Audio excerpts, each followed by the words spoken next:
പിന്നെ ഇപ്പോൾ ഞാൻ പറഞ്ഞല്ലോ, ഇപ്പോൾ ഒരുപാട് എക്സ്പീരിയൻസ് കിട്ടിയപ്പോൾ നമുക്കത് ഈസി ആയിട്ട് തോന്നുന്നുണ്ട്. ഇപ്പോൾ നമുക്ക് അതൊക്കെ അന്നേ നമുക്ക് ഇങ്ങനെ ചെയ്യായിരുന്നു, അവിടുത്തെ പോലെ. അതായത് ഇപ്പോൾ നമ്മൾ ചില സമയത്ത് ഈ വൻ മതിലൊക്കെ ഉണ്ടാക്കുമല്ലേ. അപ്പോൾ നമ്മളൊക്കെ അന്നൊക്കെ മതിലുണ്ടാക്കുന്ന സമയത്ത് റിയൽ പ്ലൈവുഡിലൊക്കെ ഉണ്ടാക്കിയിട്ട് അതിൻ്റെ മേലെ കർവിങ് ഒക്കെ കൊടുത്തിട്ടാണ്. പക്ഷേ അത് അവിടുത്തെ ടീം വന്നിട്ട് ഇവിടെ വർക്ക് ചെയ്യുന്ന സമയത്ത് അങ്ങനെ ഒരു സംഭവം ചെയ്ത് ഞാൻ പഠിച്ചപ്പോൾ ഒന്നുമല്ല, അതിനകത്ത് ചാക്കിൻ്റെ ഇതൊക്കെ ഇട്ടിട്ട് ആ പേസ്റ്റൊക്കെ കലക്കി ഒഴിച്ചു അങ്ങ് കൊടുക്കുകയാണ്, അടിച്ച് കൊടുക്കുകയാണ്. കാരണം അത്രയും റഫ് ലുക്കിലാണ് വേണ്ടത്. അപ്പോൾ ആദ്യം നമുക്ക് അത്രയും എക്സ്പീരിയൻസ് കുറവായത് കൊണ്ടായിരിക്കാം ചിലപ്പോൾ. പിന്നെ അതിൽ നിന്ന് ഒരുപാട് എക്സ്പീരിയൻസ് എനിക്ക് അവിടെ പോയി കണ്ടപ്പോൾ, അവിടെ പോയിട്ടും അവിടുത്തെ ആൾക്കാർ ഇവിടെ വന്നിട്ട് ചെയ്ത സമയത്ത് ഒരുപാട് എക്സ്പീരിയൻസ്. ബഡ്ജറ്റഡ് ആയിട്ടും സിനിമ സമീപിക്കാൻ തുടങ്ങി. അത് ചെയ്യാൻ പറ്റും. ഇവിടുത്തെ അഡ്വർടൈസിംഗിൽ ഇത്രയും വർക്ക് ചെയ്ത ആളെന്ന രീതിയിൽ അതിന് ഇവിടെ അങ്ങനെ അത്രയും ബജറ്റ്, ഒരു അറബിന്റെ വർക്കിന് എമിറാത്തിന്റെ വർക്കിൽ അത്രയും ബജറ്റ് കൺസേൺ ഉണ്ടോ നിങ്ങൾക്ക്? ഇവിടെ തീർച്ചയായിട്ടും ഉണ്ട്. എല്ലാത്തിനും ബജറ്റ് ഉണ്ട്. കാരണം മെയിൻ നമ്മൾ പിടിക്കുന്ന ആ ഡിപ്പാർട്ട്മെന്റിൽ എന്ന് പറയാൻ അങ്ങനെയല്ല, മൊത്തത്തിൽ എല്ലാ ഇതിലും നല്ല ബഡ്ജറ്റുള്ള കമേഴ്ഷ്യൽ ഇവിടെ വരുന്നുള്ളൂ. പിന്നെ അങ്ങനെ ഒരു പ്രശ്നം ഇന്റർനാഷണൽ കമേഴ്ഷ്യൽസ് ആയതുകൊണ്ട് അങ്ങനെ ഒരു വലിയ സംഭവമില്ല.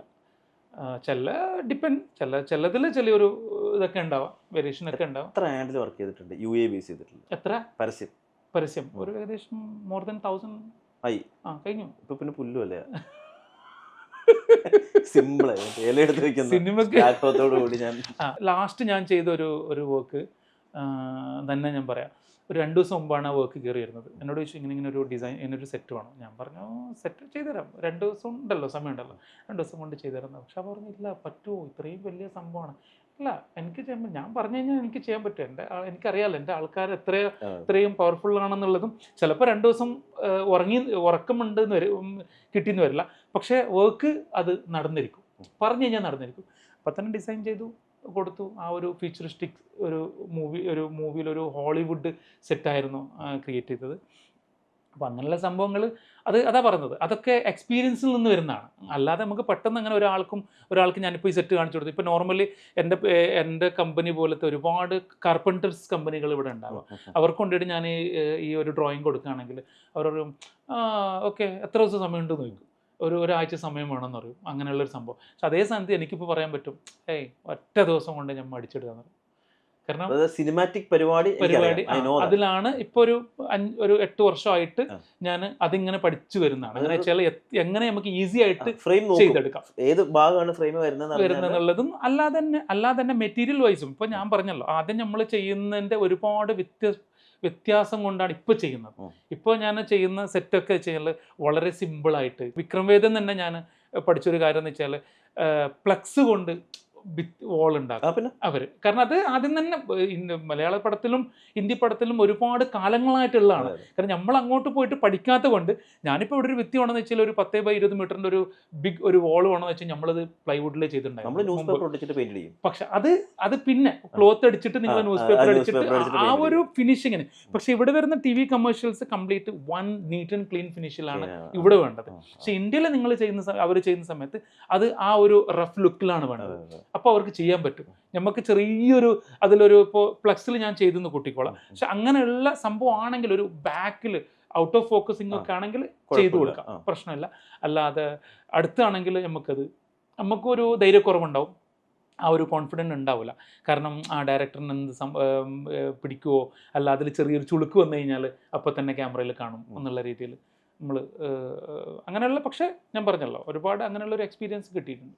റിസ്ക് എടുത്ത് ഉണ്ടാക്കിയ ഏറ്റവും വലിയ പ്രോപ്പർട്ടിയൊക്കെ എന്തെങ്കിലും ഫ്ലൈറ്റോ അങ്ങനെ എന്തെങ്കിലും ഉണ്ടാക്കിയിട്ടുണ്ട്, ഒരുപാട് ഉണ്ടാക്കിയിട്ടുണ്ട്. ഇപ്പോൾ ഞാനടുത്ത് ബഡമിയ ചോട്ടമിയ എന്ന് പറയുന്ന പടത്തിൽ നിങ്ങൾ കാണുന്ന ആ ഹെലികോപ്റ്ററും അതുപോലെ തന്നെ എന്താ പറയുക റോക്കറ്റ് ലോഞ്ചർ, അങ്ങനെയുള്ള ഒരുപാട് സംഭവങ്ങൾ നമ്മൾ കൈകൊണ്ട് തന്നെ ഇവിടെ നിന്ന് എൻ്റെ കാർപ്പൻറ്റേഴ്സ് തന്നെ ഉണ്ടാക്കിയാണത്. അതിനകത്ത് നിങ്ങൾക്ക് കാണുന്നുണ്ടാവും. അതിനകത്ത് ഒരുപാട് സംഭവങ്ങൾ, അത് മൂവബിളായിട്ടും 360 ഡിഗ്രിയിൽ ടേൺ ചെയ്യണം. അത് എല്ലാം ഉണ്ടാക്കും. എല്ലാം അതിനകത്ത് മെറ്റൽ ഇത് കൊടുത്തിട്ട്, സ്റ്റീൽ ബാരിങ് ഒക്കെ കൊടുത്തിട്ട് കൺട്രോളബിൾ ആയിരിക്കും. അതെവിടെ ലോക്ക് ചെയ്യണം എന്നുള്ള അവിടെ വെച്ച് ലോക്ക് ചെയ്യണം നല്ല രീതിയിൽ. പിന്നെ ഭാരത് എന്ന പടത്തിൽ ഞാനൊരു ലിഫ്റ്റ് ഇതുപോലെ തന്നെ സൽമാൻ ഖാൻ ഒരു അണ്ടർഗ്രൗണ്ടിൽ പോകുന്ന ഒരു ലിഫ്റ്റ് ഉണ്ടായിരുന്നു. അത് ഏകദേശം ഒരു 20 മീറ്റർ ഹൈറ്റ് ഉണ്ടായിരുന്നു ആ ഒരു ലിഫ്റ്റിന്. അപ്പോൾ അതിൽ ഇത്രയും ആൾക്കാരെ കയറി. അപ്പോൾ നമ്മളിപ്പോൾ ഒരു ലിഫ്റ്റൊക്കെ അവർ ആദ്യം റിക്വയർമെൻറ്റ് തരുന്ന സമയത്ത് ഞാൻ നോക്കും, ലിഫ്റ്റാണോ, സോ സിമ്പിൾ, എത്ര ആൾക്കാർ, ഏകദേശം എത്ര ആൾക്കാർ പോകുന്നു, അപ്പോൾ ഒരു 8 ആൾക്കാർ കയറും എന്ന് പറയും. അപ്പോൾ സൽമാൻ ഹീറോ പ്ലസ് ഒരു 4 ആൾക്കാർ താഴെ നിന്ന് വരുന്നത്. ഇത് നമ്മൾ ബിൽഡൊക്കെ ചെയ്തതിന് ശേഷമാണ് മനസ്സിലാകുന്നത് അതിനകത്ത് ക്യാമറമാൻ കയറും, ക്യാമറമാൻ്റെ അസിസ്റ്റന്റ് കയറും, ഇയാളെ 2 ആർട്ടിസ്റ്റിന്റെ 2 അസിസ്റ്റന്റ് ഉണ്ടാവും. അവര് കയറി നമുക്ക് ആ സമയത്ത് പറയാൻ പറ്റില്ലല്ലോ, അവിടെ ഇത് 8 ആൾക്ക് മാത്രമേ പണിഞ്ഞിട്ടുള്ളൂ, അല്ല ഇത് നിങ്ങൾക്ക് കയറാൻ പറ്റില്ല എന്ന്. അവസാനം നോക്കുന്നേരം ആൾക്കാർ കയറി 20 ആവും. അങ്ങനെയുള്ള കുറച്ച് കാര്യങ്ങൾ. അല്ലല്ല, ഫുൾ ഫങ്ഷനബിൾ ലിഫ്റ്റ് ആയിരുന്നു. മോട്ടറൈസ് ഇട്ടിട്ട് കേബിളൊക്കെ ഇട്ടിട്ട് അത് നേരെ താഴെ പോയിട്ട് മേലെ 20 മീറ്ററിലോട്ട് മേലെ കയറി പോകും. അങ്ങനെയുള്ള സംഭവങ്ങൾ ഒരുപാട് അങ്ങനെ ഇതുപോലത്തെ കാര്യങ്ങൾ. റിസ്ക് എന്ന് വെച്ച് കഴിഞ്ഞാൽ art department always into risk തന്നെയാണ്. എപ്പോഴും ലാസ്റ്റ് മിനിറ്റ്സിൽ എന്തും ചേഞ്ച് ഇതാവും. എത്രമാത്രം സേഫ്റ്റി പ്രിക്കോഷൻസ് ഈ നാട് നിങ്ങൾക്ക് തരുന്നുണ്ട്, നിങ്ങൾ എടുക്കുന്നുണ്ട്? ഞാൻ മെയിൻലി നോക്കുന്നത് സേഫ്റ്റി ആണ്. അതേപോലെ നമുക്കൊരിക്കലും മറ്റുള്ള രാജ്യത്ത് കുറ്റം പറയാൻ പറ്റില്ല. ഇപ്പോൾ ഇന്ത്യ ആണെങ്കിൽ അവരെ സേഫ്റ്റി നോക്കുന്നുണ്ടാവാം. പക്ഷേ ഇവിടുത്തെ UAE സംബന്ധിച്ചിടത്തോളം ഒരു ആർട്ട് ഡിപ്പാർട്ട്മെൻറ്റിൽ നമ്മൾ മോർ ദൻ 4 മീറ്റേഴ്സ് ഹൈയിൽ പോവുകയാണെങ്കിൽ അതിനുള്ള സേഫ്റ്റി കൊടുത്തേ തീരും. അത് സ്റ്റീൽ സ്ട്രക്ചർ ആയിട്ടോ അല്ലെങ്കിൽ അതൊരിക്കലും ഏത് വിണ്ട് വന്നു കഴിഞ്ഞാലും, അത്രയും ഹെവി വിണ്ട് അടിച്ചു കഴിഞ്ഞാൽ അത് വീഴൂല എന്നുള്ളത് ഉറപ്പ് 100%. റിസ്ക് എടുത്ത് സെറ്റപ്പ് ചെയ്തായിരുന്നു. മീൻസ് വാട്ട്, ലൈക്ക് ഇതിങ്ങനെ ഇരിക്കുന്നത് എന്താവും, ഇത് വൈകുന്നേരം ഷൂട്ട് കഴിയുമ്പോൾ ഉണ്ടാവും ഉണ്ട്. അതാ പറഞ്ഞത്. ഇപ്പോൾ ഈ ലിഫ്റ്റ് ഞാൻ പറഞ്ഞല്ലോ, അതൊരു കേസാണ്. അതുപോലെ തന്നെ നമ്മളിങ്ങനെ ഒരു സെറ്റ് കൊണ്ടുപോയിട്ട് ഇപ്പോൾ ബഡമിയ ചോട്ടമിയെ തന്നെ ഞാൻ 2 ക്ലോക്ക് ടവർ, വാച്ച് ടവർ പണിതു. കാരണം അതും അതുപോലെ തന്നെയാണ്. ഒരു ഏകദേശം ഒരു 20 to 25 മീറ്റേഴ്സ് ഹൈറ്റിലുള്ള ഒരു സംഭവമാണ്. അപ്പോൾ ചില സമയത്ത് ചില ലൊക്കേഷനിൽ നമുക്ക് സമയം കിട്ടൂല. എത്ര ചുരുങ്ങിയ സമയം കൊണ്ട് അവർ ആദ്യം പറയും നമ്മൾ 1 വീക്ക് ഉണ്ടാവും, 2 വീക്സ് ഉണ്ടാവും എന്നൊക്കെ പറയും. പിന്നെ അത് ലൊക്കേഷൻ പെർമിറ്റിൻ്റെ ചെറിയ പ്രശ്നം കൊണ്ട് അത് ചുരുങ്ങി വരും. ഇവിടെ അങ്ങോട്ടാണെങ്കിലോ സിനിമ അങ്ങോട്ട് നീട്ടാനും പറ്റില്ല, കാരണം ആർട്ടിസ്റ്റിൻ്റെ ഡേറ്റ് ആണല്ലോ.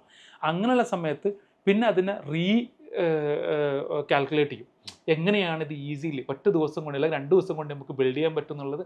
ആ സമയത്തൊക്കെ ചിലപ്പോൾ നല്ലൊരു പേടിയൊക്കെ ഉണ്ടാവും, ഇത് നടക്കുമോ, അല്ല ഇത് ഇത് കംപ്ലീറ്റ് ആവുമോ ഇതിൻ്റെ വർക്ക്, കാരണം ഇതിങ്ങനെ ചെയ്ത് കഴിഞ്ഞാൽ നിൽക്കുമോ എന്നുള്ളതൊക്കെ ആ ഒരു ഇതൊക്കെ ടെൻഷനും കാര്യങ്ങളൊക്കെ എപ്പോഴും മനസ്സിലുണ്ടാവും. സിനിമ സ്വപ്നം കണ്ട് ദുബായിക്ക് കയറിയതാണോ?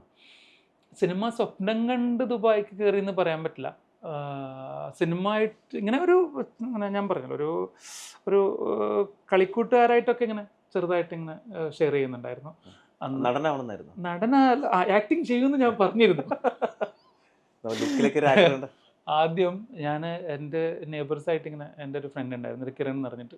അപ്പോൾ ഇവനായിട്ടൊക്കെ ഞങ്ങളിങ്ങനെ ഫൈറ്റ് ചെയ്യും. അപ്പോൾ അവൻ്റെ അമ്മ എൻ്റെ അടുത്ത്, ഞാൻ അവരുടെ അടുത്ത് പറയും, ഒരു ദിവസം നോക്കിക്കോ, ഞാൻ ഷാറൂഖ് ഖാൻ്റെ കൂടെ ഞാൻ ഉണ്ടാവും, ഞാൻ ഫോട്ടോ എടുത്ത് നിങ്ങൾക്ക് അയച്ചു തരാം എന്നൊക്കെ. അങ്ങനെയുള്ള ചെറുപ്പത്തിൽ, അത് ചൈൽഡ്ഹുഡിലായിരുന്നു ആ സമയത്ത്.